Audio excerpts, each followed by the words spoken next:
오늘 봉독해 드린 말씀 가지고 죄인을 부르러 왔노라, 이런 제목으로 함께 은혜 나누기를 원합니다. 오늘 본문에 레이라고 하는 사람이 등장합니다. 직업이 세리였다 그럽니다. 세리는 세금을 걷는 사람이죠. 근데 이 당시에 이스라엘은 로마의 속국, 로마의 지배를 받고 있었기 때문에 세리들이 이스라엘 백성들에게 세금을 걷어서 로마 제국에 바치는 그런 역할을 했습니다.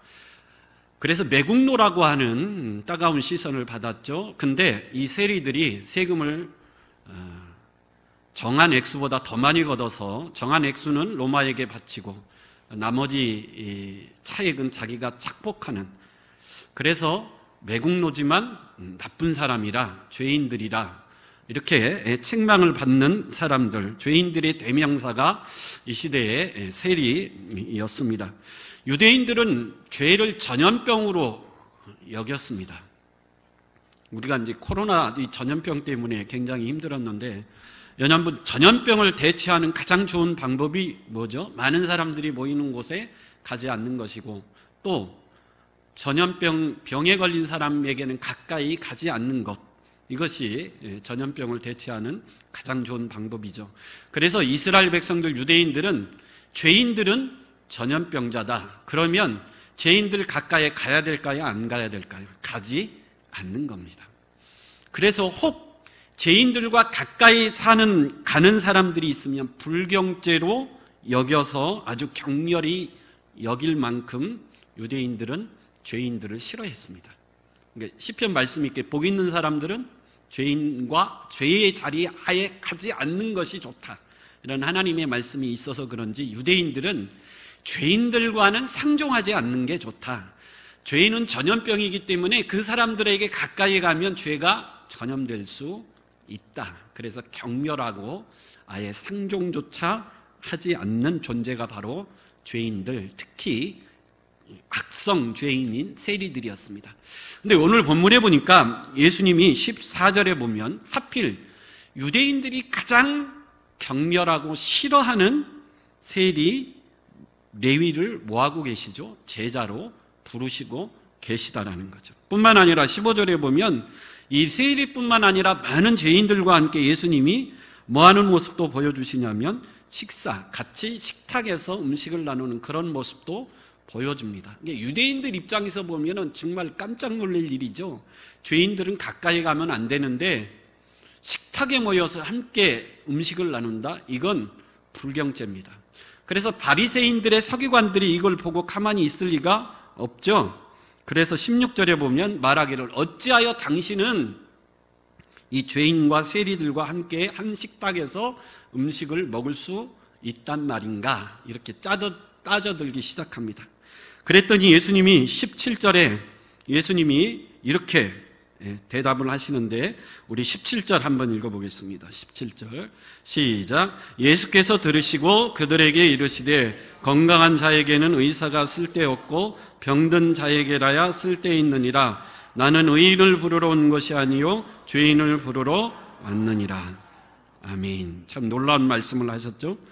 여러분, 전염병이 퍼지고 있을 때 모든 사람들은 전염병자를 피하고 전염병이 있는 곳에 아예 가지도 않지만, 그러나 딱 한 사람은 오히려 전염병 환자에게 가까이 가고 전염병 환자에게 나에게 오라고 초청하는 사람이 있죠. 누굽니까? 의사죠. 의사는 전염병이 있는 곳에 찾아가고 전염병 환자를 찾아가 고치고 전염병 환자에게 나에게 오라 초청하는 사람이 유일하게 의사가 있습니다. 예수님이 의사를 빗대어 그렇게 말한 거죠. 나는 의인을 부르러 온 것이 아니요 죄인을 부르러 온 사람이라. 예수님의 이 대답 속에 예수님은 사람을 대하는 태도, 사람을 보는 시각이 어떤 시각을 갖고 계신지를 잘 보여주고 있습니다. 우리는 사람들이 착한 사람인가 악한 사람인가 옳고 그름의 시각으로 보기를 좋아합니다.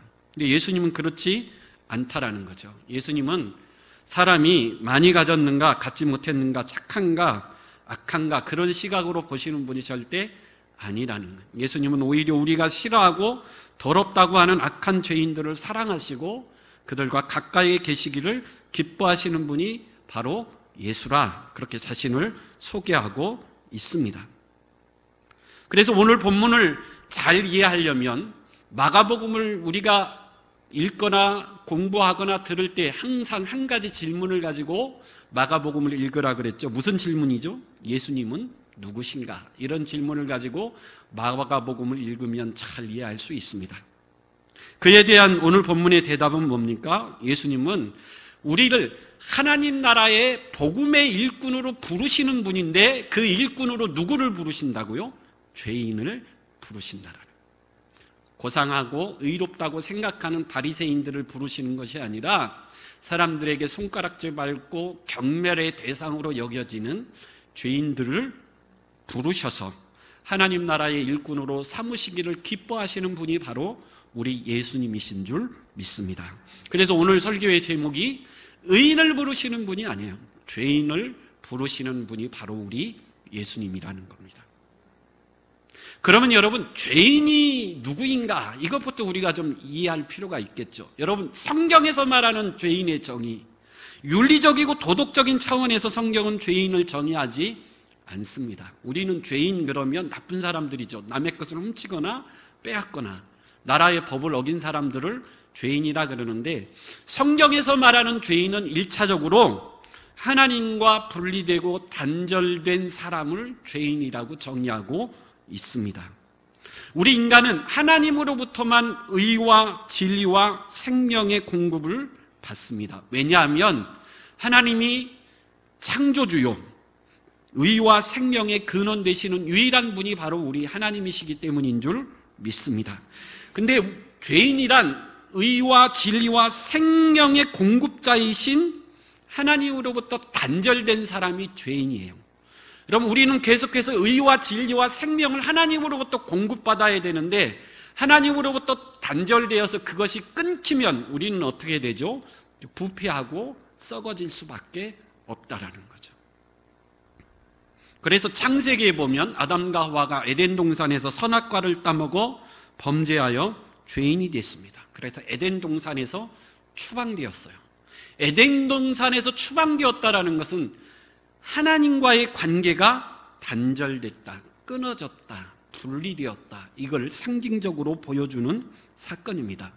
의와 진리와 생명 되신 하나님과 분리되고 단절되니 썩어지고 부패할 수밖에 없더라.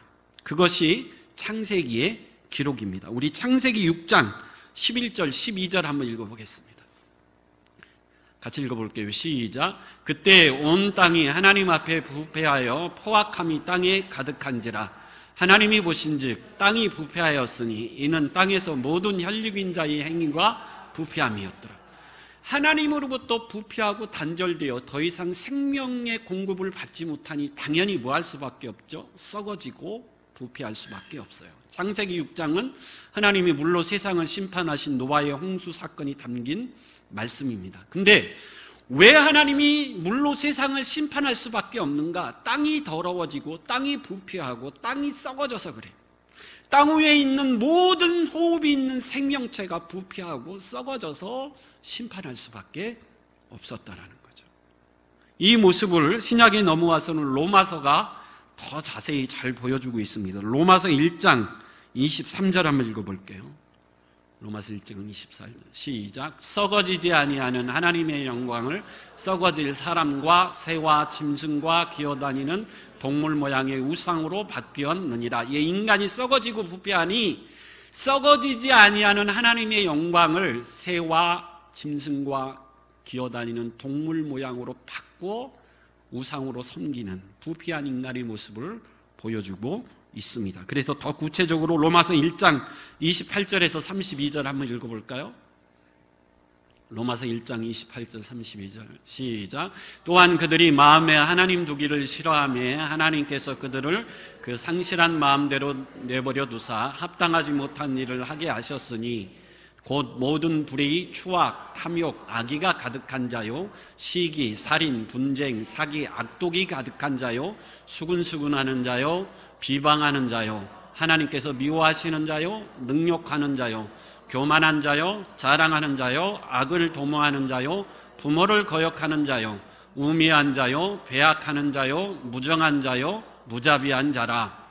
그들이 이 같은 일을 행하는 자는 사형에 해당한다고 하나님께서 정하심을 알고도 자기들만 행할 뿐 아니라 또한 그런 일을 행하는 자들을 옳다 하느니라.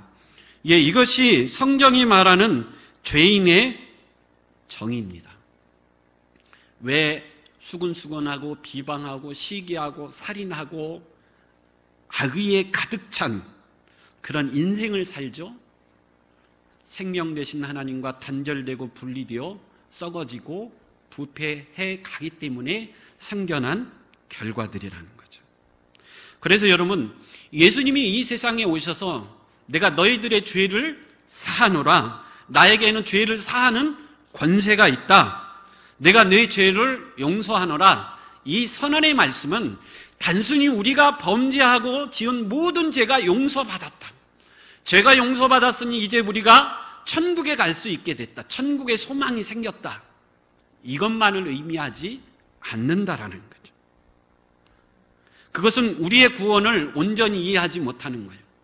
여러분, 우리가 예수 그리스도로 말미암아 우리의 모든 죄가 사함받았고 죄인이 의인이 되었다, 거듭나 변하여 새 사람이 되었다, 이 말 속에는 우리가 지금까지 지은 모든 죄가 사함받고 용서받아 우리가 천국에 갈 수 있게 됐다, 이 의미도 있지만 더 중요한 의미는 단절된 하나님과의 관계가 어떻게 됐다라는 거죠.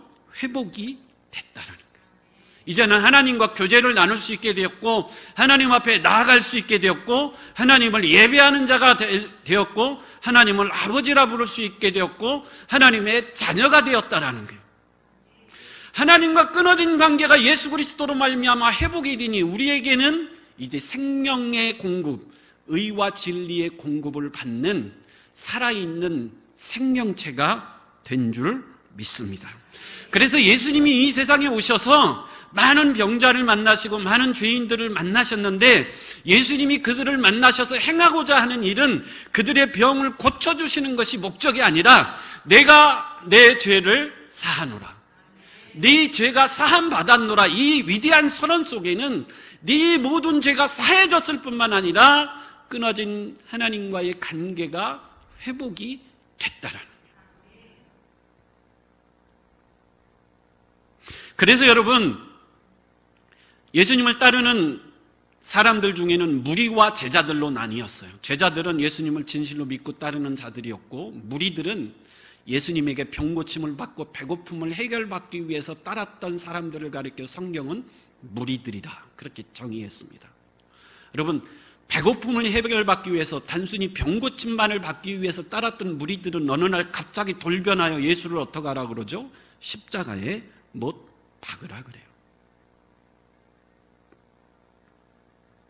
그래서 여러분, 많은 사람들이 교회에 나오지만 교회에 나오는 이유가 단순히 병고침을 받기 위해서, 가난의 문제를 해결받기 위해서 그 이유로 예수를 믿기를 원하고 교회에 나온다면 성경에 나오는 무리들과 별반 다르지 않습니다. 여러분, 예수님이 우리에게 주시고자 하는 가장 좋은 것은 네 죄가 사함 받았다라는, 하나님과의 관계가 이제 회복이 됐다라는 거예요. 그래서 우리의 병이 고침받고 우리의 배고픔의 문제가 해결받는 것보다도 우리의 모든 죄가 사함받아 이제는 하나님 앞에 예배하는 거룩한 예배자로 살아갈 수 있게 되었다는, 그래서 하나님을 제대로 만나고 예수를 제대로 만난 자는 하나님을 뭐 하게 되죠? 예배하는 자로 살아가게 된다는, 그게 제대로 예수를 만난 죄 용서함을 받은 자인 줄 믿습니다. 왜요?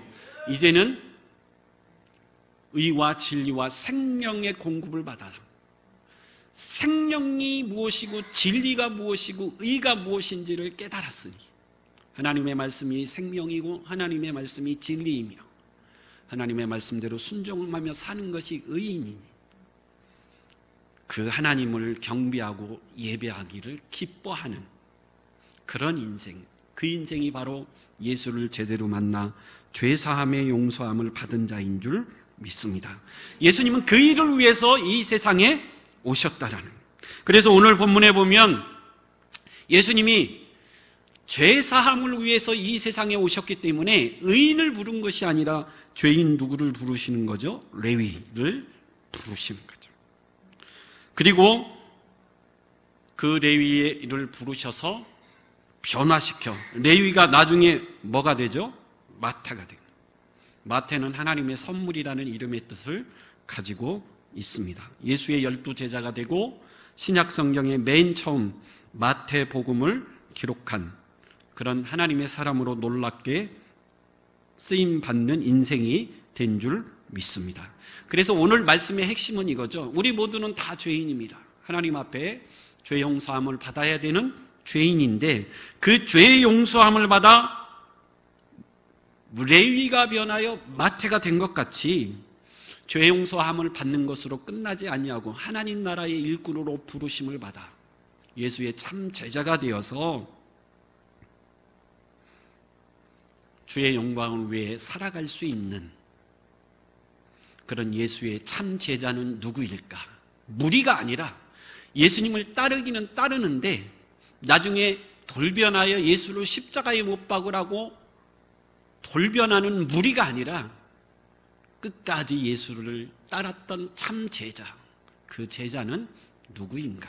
오늘 몇 가지 그 증거를 생각하며 내가 무리인가 제자인가? 내가 정말 예수를 만난 자인가? 내가 정말 예수를 만나 죄사함을 받고 하나님과의 관계가 회복된 하나님 나라의 일꾼으로 부름받은 하나님의 사람인가를 점검할 수 있는 이 시간이 될 수 있길 간절히 축원합니다.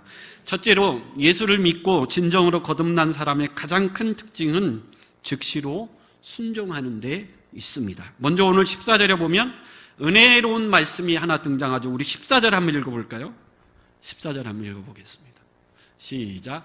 또 지나가시다가 알페오의 아들 레위가 세관에 앉아있는 것을 보시고 그에게 이르시되 나를 따르라 하시니 일어나 따르니라. 오늘 14절에 보면 중요한 두 동사가 나오죠. 예수님이 보시고 또 나를 따르라.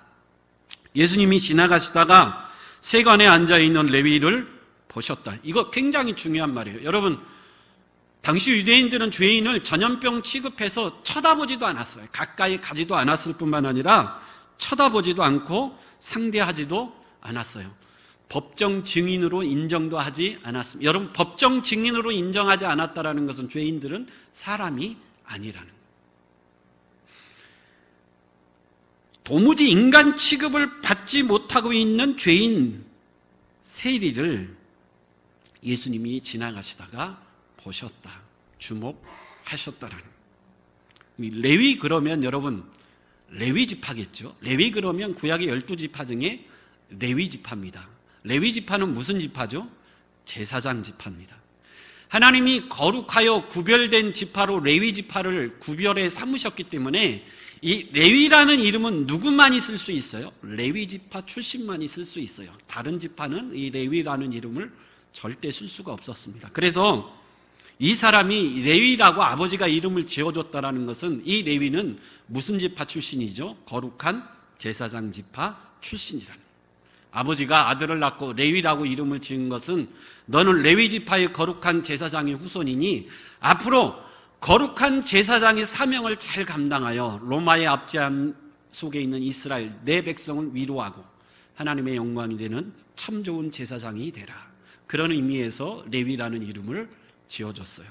근데 정반대로 매국노가 되어서 로마의 앞잡이 노릇을 하고 있으니 유대인들 입장에서 보면 얼마나 더 믿겠습니까? 근데 예수님이 지나가시다가 이 손가락질 받고 이 죄인 취급당하는 이 레위를 어떻게 하셨다고요? 주목하여 보셨다라는. 주위에 있던 이스라엘 백성들이 기대했겠죠. 아, 예수님이 저 죄인, 저 매국노, 저 세리 레위를 보셨다. 그럼 무슨 기대가 있었을까요? 아, 예수님이 저 레위를 책망해 주셨으면 좋겠다. 아니, 네가 그래도 명색의 제사장 가문의 후손이고 제사장이 될 사람인데 왜 매국노가 되어 세리 죄인 노릇을 하고 있느냐? 이렇게 예수님이 책망하기를 기대하셨을 겁니다. 근데 예수님이 이 레위를 보시고 야, 이 매국노야 이렇게 책망하셨나요? 아니죠. 유명한 성서학자 윌리엄 바클레이는 오늘 14절을 주석하는데 이렇게 이야기를 했습니다.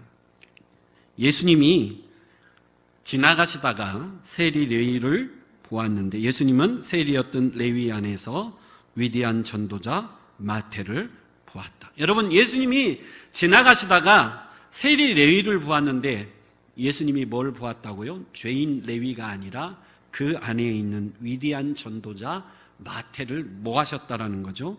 보셨다라는 거예요. 앞으로 이 레위가 변화되어 위대한 하나님의 선물로서 하나님의 사명을 감당할 마태를 레위 안에서 뭐 하셨다고요? 보셨다라는 거예요. 그래서 예수님이 레위를 이름을 바꿔주시죠. 뭐라고요? 마태라. 하나님의 좋은 선물이라. 그래서 여러분, 실제로 이 레위는 변하여 마태가 되었고 마태복음을 기록한 줄 믿습니다. 마태복음은 우리가 잘 아는 대로 유대인들을 위한 복음서입니다. 유대인들을 위한 복음서를 왜 마태가 썼죠? 마태는 제사장 가문 출신입니다. 누구보다도 이스라엘 백성들을 잘 알았어요. 유대교를 잘 알았고 유대인들의 신앙과 전통을 너무너무 잘 알았기 때문에 구약에 우리 유대인들이 이스라엘 백성들이 그토록 고대하던 메시아 유대인의 왕이 누구라고요? 예수라. 누구보다도 유대인들을 너무 잘 알았던 세리 레위가 변하여 마태가 되었고 그 마태가 유대인들을 위하여 마태복음이라고는 아름다운 복음서를 기록한 줄 믿습니다. 예수님은 창녀 마리아를 보았습니다. 많은 사람들은 창녀 마리아를 볼 때 더러운 여인, 창녀로서 온갖 죄를 지은 여인으로 보았습니다. 근데 예수님은 마리아를 볼 때 창녀로 보지 않았어요. 그 여인 안에 담겨진 간절함, 예수님을 향한 사모함을 보았습니다. 그래서 비록 창녀지만 예수님은 이 마리아가 그래도 끝까지 내가 십자가를 질 때 끝까지 나와 함께 할 여인, 내가 십자가에 못 박혀 죽지만 3일 만에 부활할 텐데 그 부활을 최초로 목격할 아름다운 믿음의 여인, 예수의 참 제자로서의 여인, 그 마리아를 예수님은 보신 줄 믿습니다. 그 가능성을 보았고 그 믿음을 보았고 그 사모함을 보았어요. 그래서 창녀 마리아를 불러 예수님은 참 제자 마리아로 삼아 주신 줄 믿습니다. 예수님은 이렇게 우리를 보십니다. 여러분, 우리가 이 시간 예배하러 다 예수님 앞에 모였는데 예수님이 우리의 예배를 받으시고 지켜보고 계시는 줄 믿습니다. 저와 여러분들을 예수님이 지금 보고 계신데 어떤 마음으로 보고 계실까요? 우리가 교회 나올 때 도대체 무슨 차를 타고 오나 그걸 보실까요? 아니면 헌금을 얼마나 하나 그걸 보고 계실까요? 얼마나 고상하고 얼마나 세상에서 성공한 사람인가 그 모습을 우리 예수님이 보고 계실까요?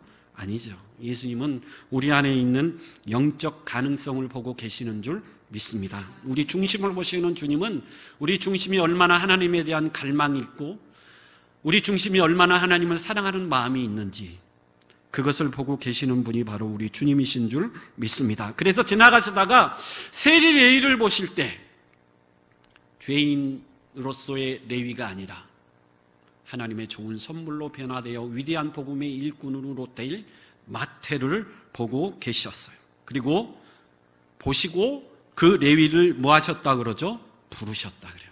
제자로 부르시니 즉시 일어나 이 레위가 예수를 어떻게 했다 그러죠? 따랐다 그럽니다. 그래서 여러분, 예수를 진심으로 만나 변화되어 죄사함 받고 하나님의 자녀가 된 사람들의 가장 큰 특징은 하나님의 말씀에 즉시로 순종함에 있는 줄 믿습니다. 히브리서 11장은 믿음의 장이죠. 많은 믿음의 영웅들이 소개되어지고 있습니다. 히브리 11장에 나오는 많은 믿음의 사람들의 가장 큰 첫 번째 특징은 뭐죠? 하나님의 말씀에 즉시로 순종했다라는 거예요. 믿음의 조상 아브라함 75세의 나이에 갈대아 우르에 살고 있는데 어느 날 하나님이 갑자기 나타나 내가 내게 지시할 땅으로 뭐하라 그러죠? 가라 그래. 너희 친척 아비집을 떠나 내가 지시할 땅으로 가라 그랬더니 아브라함이 나이 75세지만 하나님이 지시할 땅이 구체적으로 어디인지도 말 안 했는데 그냥 갈 바를 알지 못하고 즉시로 뭐 했다고 그래요? 순종했다. 노아도 마찬가지입니다. 하나님이 어느 날 갑자기 배를 지어라.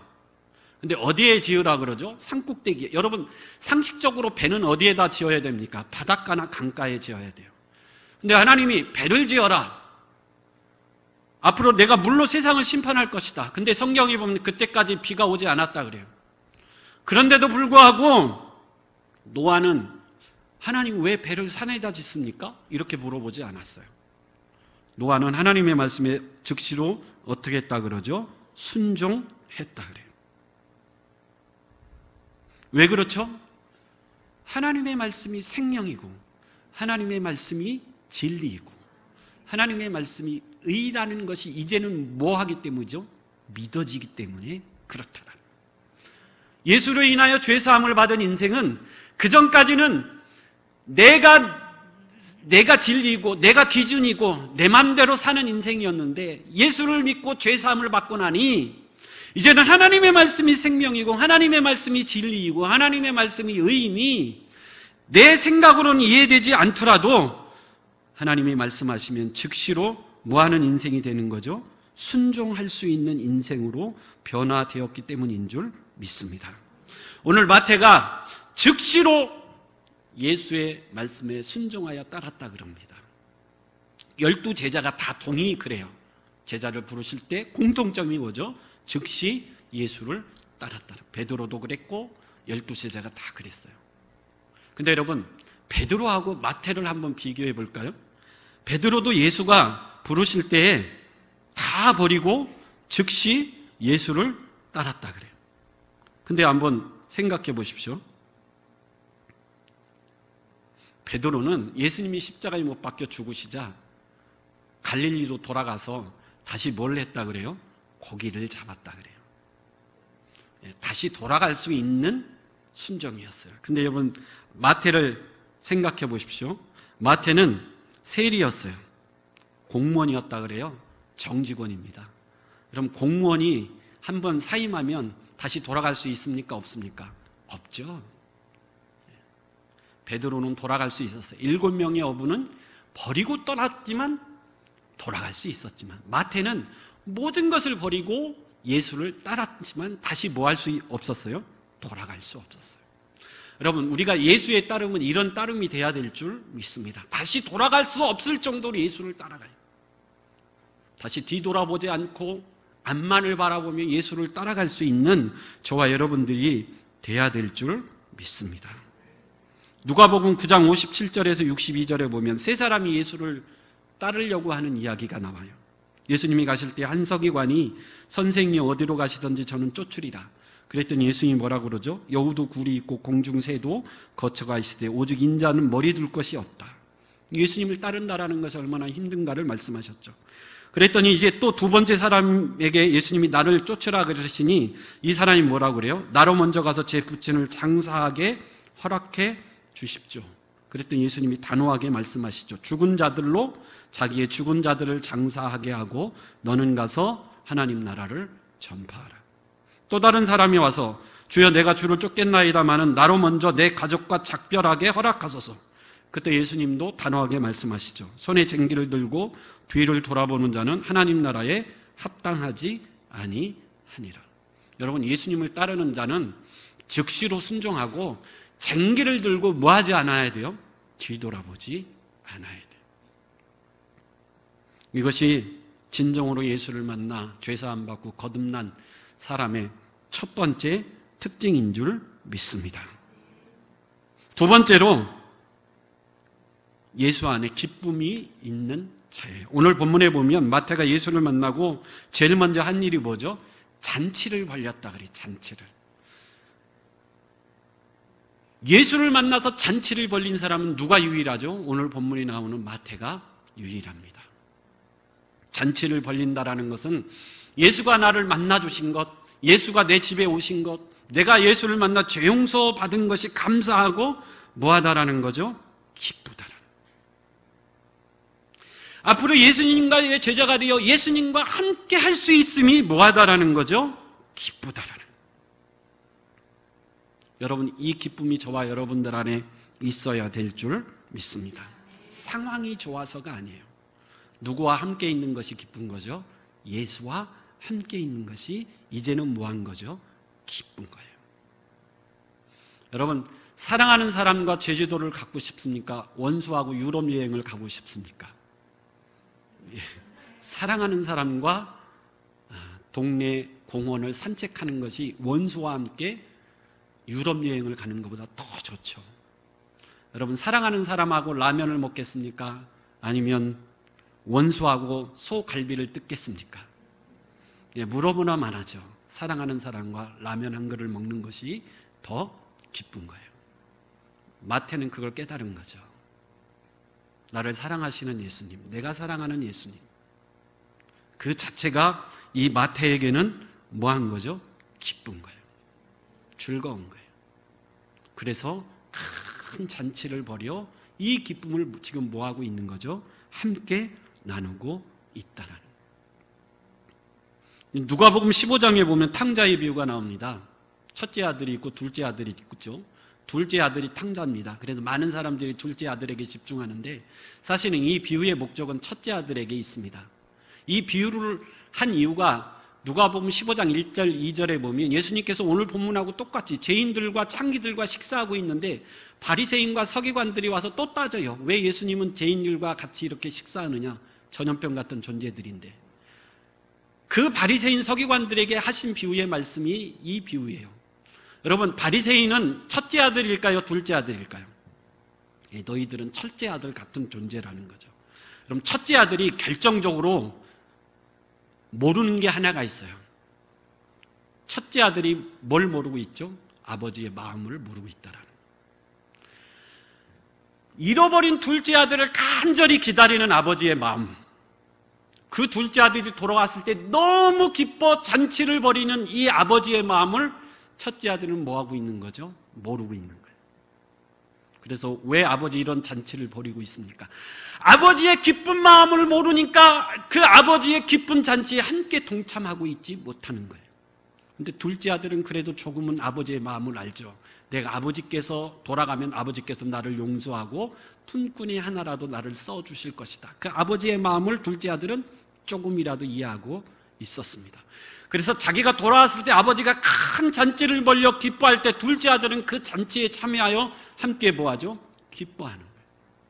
근데 큰아들은 이 아버지의 기쁨, 이 기쁜 마음, 이 기쁜 잔치, 이걸 모르기 때문에 그 잔치에 참여하지 못하고 같이 기뻐하지 못하는 이 첫째 아들, 그게 누구와 같다는 거죠? 바리새인 너희들이라는. 여러분, 지금도 하나님은 한 영혼이 돌아오는 것이 천하를 얻는 것보다도 더 귀중히 여기시는 분이 우리 아버지시고, 한 영혼이 죽게 돌아오면 지금 천국에서는 하나님이 천국잔치를 벌이고 계시는 줄 믿습니다. 여러분, 교회는, 예배는 이 기쁨이 있어야 돼요. 예배하는 자들은 하나님을 만난다라는 기쁨이 있고요, 하나님은 택한 백성들이 모여 예배한다라는 기쁨이 있는 것이 바로 예배인 줄 믿습니다. 그래서 교회는 기쁨은, 예배는 이 기쁨의 잔치가 돼요. 예배는 좀 엄숙하고 거룩하고 그런 측면도 있어야 되지만 무엇보다도 우리가 잃어버리지 말아야 될 것은 기쁨이 넘쳐요. 기쁨. 여러분, 오늘 예배에 기쁨이 있습니까?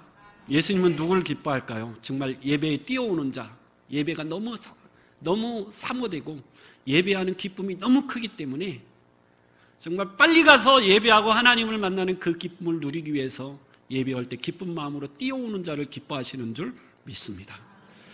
억지로 12시 다 됐는데 왜 설교 안 끝내나? 다음 주에 또 어떻게 교회 오나? 뭐 핑계거리 없나?